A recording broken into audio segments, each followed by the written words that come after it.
During last night's Board of Education meeting, dozens of residents came out to express their stance on sex education in our state.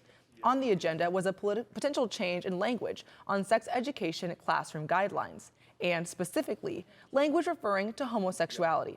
Tensions flared, and Cronkite News reporter Taniyah Williamson tells us more. Taniyah? It was a 5-hour meeting, which at times became contentious. As the board considered the proposed changes, one question we wanted to answer is, how does sex ed work in our state?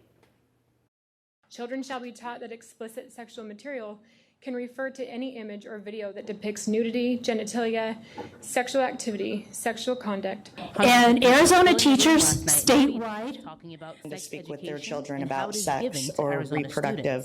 We would like the board to consider some of the following potential negative outcomes when children discuss such sensitive matters. You can clearly see that sexual expression is not just about having vaginal, oral, or anal sex. People can express themselves sexually with a wide range of behaviors. The appeal to Superintendent Kathy Hoffman to not move forward with the proposed changes. The superintendent actually does not have the final say in curriculum. Stefan Swyatt is the public information officer for the Arizona Department of Education and says it is out of her hands. Local governing boards decide on curriculum. The superintendent of public instruction for Arizona cannot prescribe curriculum for schools. It is out of her reach and purview to do that.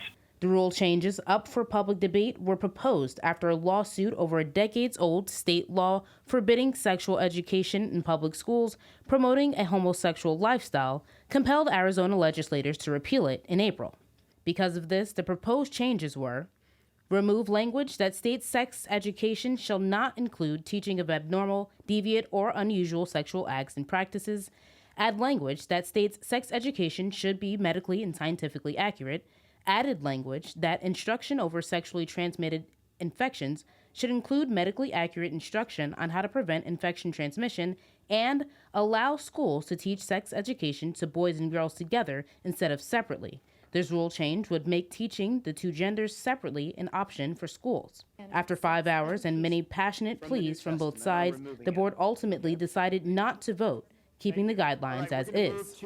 Swyatt highlighted that when it comes to sex ed in the state, parents have the last word. A group of parents do not want their students to receive sex ed. They can go about opting out. But for the parents that want their students to receive comprehensive sex education, this would be an opportunity for them to receive it in public schools. Today, we asked our viewers on social media what changes they would want to see. Here's a sample of some of the responses we received. Elena says, I believe that within these classes, the topic of consent should be heavily pushed, as well as the topic of sending pictures to each other. Most teenagers are unaware that it is considered child pornography and evidence, while Lorraine says kids need to know what healthy relationships and good communication means. Effective sex ed means giving young people the tools necessary to make good decisions for themselves and empowering them. We have decades of evidence showing abstinence-only programs don't work. Follow Cronkite News on Twitter and Facebook to join the conversation.